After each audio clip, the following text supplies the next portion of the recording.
어린 나귀를 타신 예수님. 누가복음 19장 28절에서 48절 말씀. 예수께서 이 말씀을 하시고 예루살렘을 향하여 앞서서 가시더라. 감람원이라 불리는 산 쪽에 있는 벳바게와 베다니에 가까이 가셨을 때에 제자 중 둘을 보내시며 이르시되 너희는 맞은편 마을로 가라. 그리로 들어가면 아직 아무도 타보지 않은 나귀 새끼가 매여 있는 것을 보리니 풀어 끌고 오라. 만일 누가 너희에게 어찌하여 푸느냐 묻거든 말하기를 주가 쓰시겠다 하라 하시매.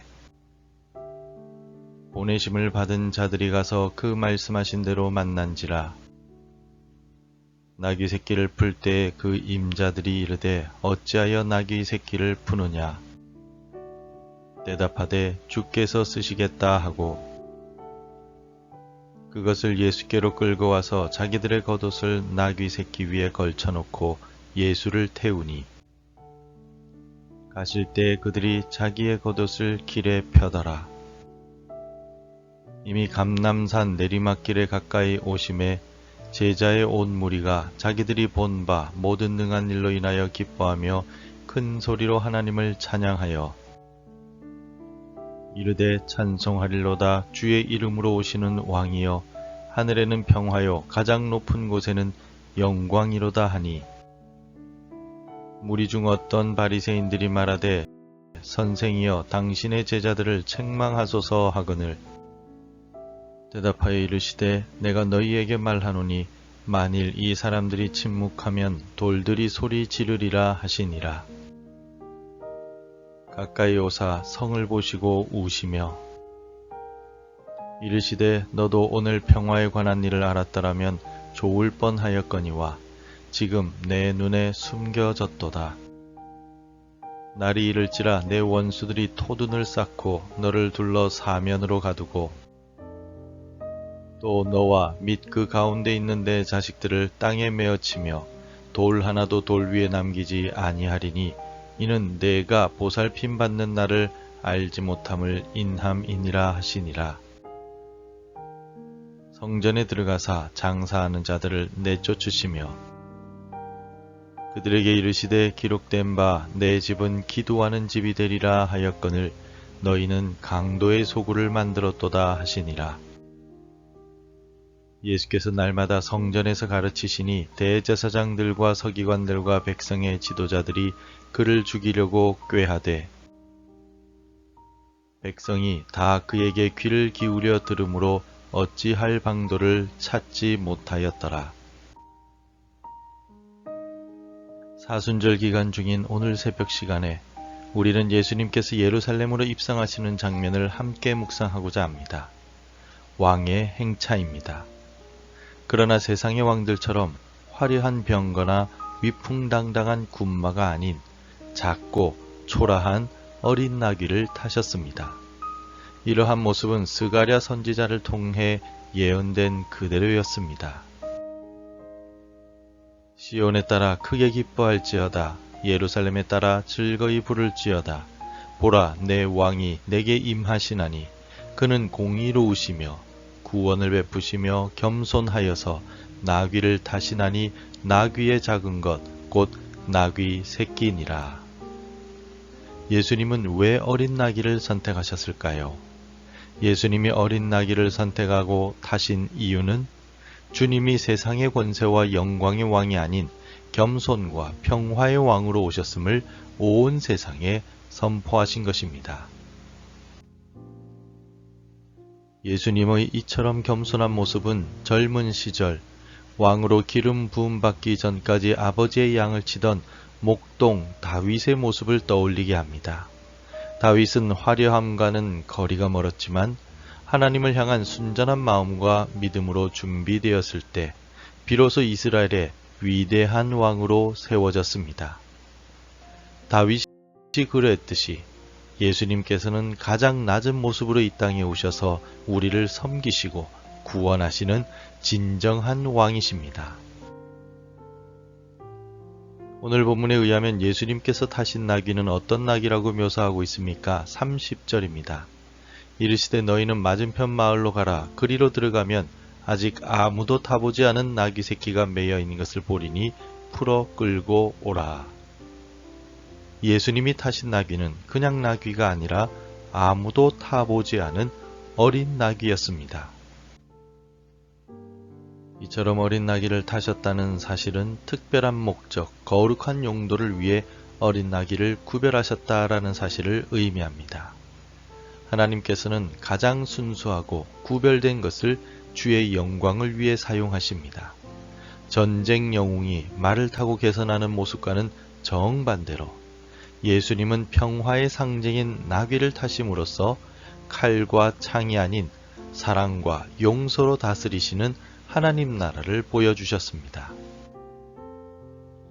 당시 로마의 압제하에서 정치적인 해방을 갈망했던 유대인들의 기대와는 다른 모습이었지만 이것이 바로 하나님께서 계획하신 메시아의 참모습이었습니다. 우리 주 예수 그리스도께서는 힘으로 세상을 정복하는 왕이 아니라 스스로를 낮추어 십자가를 지심으로 죄와 죽음의 권세를 깨뜨리시고 우리에게 참된 생명과 평화를 주시는 왕이십니다. 예수님의 겸손은 약함이 아닙니다. 예수님의 겸손은 우리를 구원하시기 위한 하나님의 능력입니다. 우리는 이 겸손하신 왕 앞에 어떤 모습으로 서야 하겠습니까? 세상적인 성공이나 힘을 자랑하는 것이 아니라 오히려 우리의 연약함과 부족함을 인정하며 주님의 은혜를 구할 때 비로소 우리는 예수님의 평화를 누릴 수가 있습니다. 어린 나귀를 타고 예수님께서 예루살렘에 입성하실 때 사람들의 반응은 다양했습니다. 먼저 제자들은 순종하는 자세로 예수님의 입성을 함께 하였습니다. 35절 말씀입니다. 그것을 예수께로 끌고 와서 자기들의 겉옷을 나귀 새끼 위에 걸쳐놓고 예수를 태우니. 제자들은 예수님의 다소 이해하기 어려운 명령에 즉각 순종하여 어린 나귀를 끌고 왔습니다. 제자들의 이러한 모습은 주님의 말씀에 대한 전적인 신뢰와 순종의 본을 보여줍니다. 또한 많은 무리는 자신들의 겉옷을 길에 펴고 종려나무 가지를 흔들며 호산나 찬송하리로다 주의 이름으로 오시는 왕이여 라고 외쳤습니다. 비록 그들의 기대가 예수님의 참된 의도와는 다소 달랐을지라도 그 순간만큼은 모든 사람들이 예수님을 왕으로 인정하며 최선을 다해 환영했던 것입니다.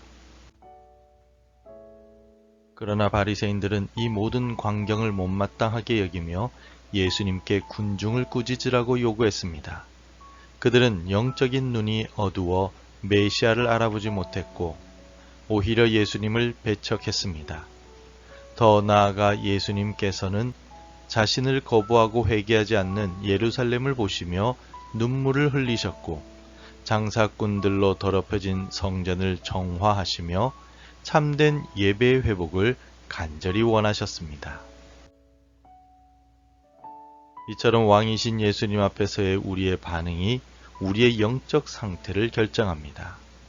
우리는 제자들처럼 순종하고 있습니까? 무리들처럼 열정적으로 주님을 찬양하고 있습니까? 아니면 바리새인들처럼 마음이 굳어 주님을 알아보지 못하고 있습니까? 혹시 우리의 마음 성전이 세상 염려와 욕심으로 더러워져 있지는 않습니까? 바라건대 우리의 참된 왕이신 예수 그리스도를 온 마음으로 영접하고 주의 말씀에 순종하며 오늘을 살아갑시다. 성도 여러분, 오늘 우리는 어린 나귀를 타시고 예루살렘에 입성하신 예수님을 만났습니다. 어린 나귀를 타신 예수님은 세상의 왕들과 달리 겸손과 평화의 왕으로 오셨습니다. 제자들은 순종으로, 무리들은 찬양으로 주님을 맞이했지만 또 다른 많은 사람들은 만왕의 왕이신 예수님을 알아보지 못하고 배척하고 말았습니다. 오늘 우리에게도 동일한 선택이 주어져 있습니다. 겸손히 우리에게 다가오시는 예수님을 나의 왕, 나의 주로 영접하시겠습니까? 우리의 삶의 어린 나귀를 기꺼이 주님께 내어 드리시겠습니까? 바라기는 우리의 마음과 삶을 온전히 주님께 드려 그 겸손하신 왕을 따르는 참된 제자의 길을 걷는 우리 모두가 되기를 간절히 소망합니다. 기도하겠습니다. 겸손과 평화의 왕으로 이 땅에 오신 주님 감사합니다. 세상의 권세가 아닌 어린 나귀를 타심으로 참된 왕의 길을 보여주신 주님의 겸손을 배우게 하옵소서. 우리의 굳은 마음과 영적인 무지를 깨뜨려 주시고 제자들처럼 주님의 말씀에 즉각 순종하는 믿음을 주옵소서.